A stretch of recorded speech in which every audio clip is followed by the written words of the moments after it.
Hello.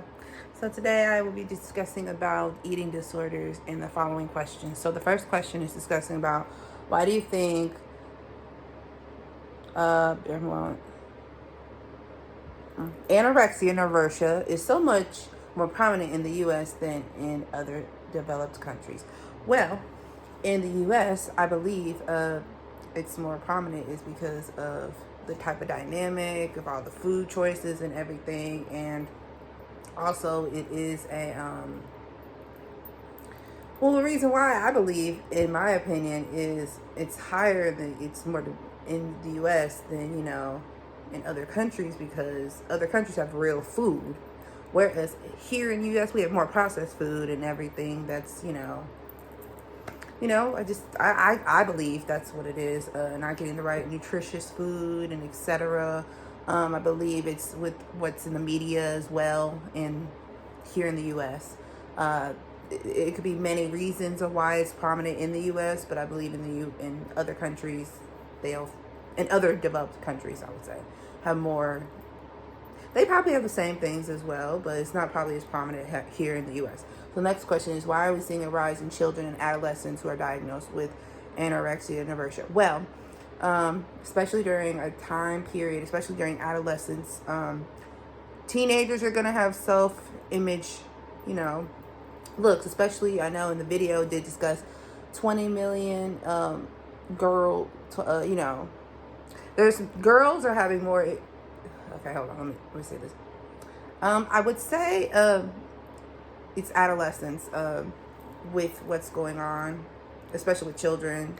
They're not going to want to eat, etc. They don't feel the need to eat. But it could also be with adolescents, especially with teenagers, they're going to have lack of, or they're going to have conscious looks in what they look like, especially if they feel fat or they feel they don't, it mostly teenagers, especially even myself. Well, I'm not diagnosed, but a lot of people have self-image looks, And the next question, which leads to the next question, what does the media, especially social media, play in anorexia nervosa? Well, I would say it's a very big part. You see all these images seeing that skinny is the most beautiful, where all shapes, in my opinion, are beautiful, whatever you look like. But yeah, I believe that is what it is. Like, this is very serious. Like, it's no games at all with anorexia nervosa. So I try to make sure eating is helpful. I know in the video they said 30 million individuals in the U.S. who do experience an eating disorder have estimated 20 million of those are women and young girls, and then the other 10 million is boys and men. So I believe it's all in what you see in the magazines, the media, especially. They see skinny as beautiful, whereas now recently, years later, people are now embracing all shapes and sizes. But in my opinion, I believe all shapes and sizes are beautiful. So I believe eating disorders is a very serious topic. I did read a book a while back where there was a girl. It was like a Christian-based book.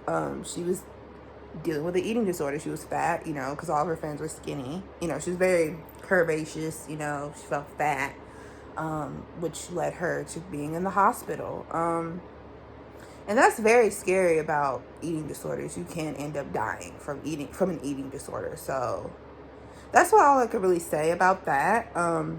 Eating disorders is a very serious topic, I would say, because it's very, conflicting, if that makes sense. But I would like to thank you for watching my video.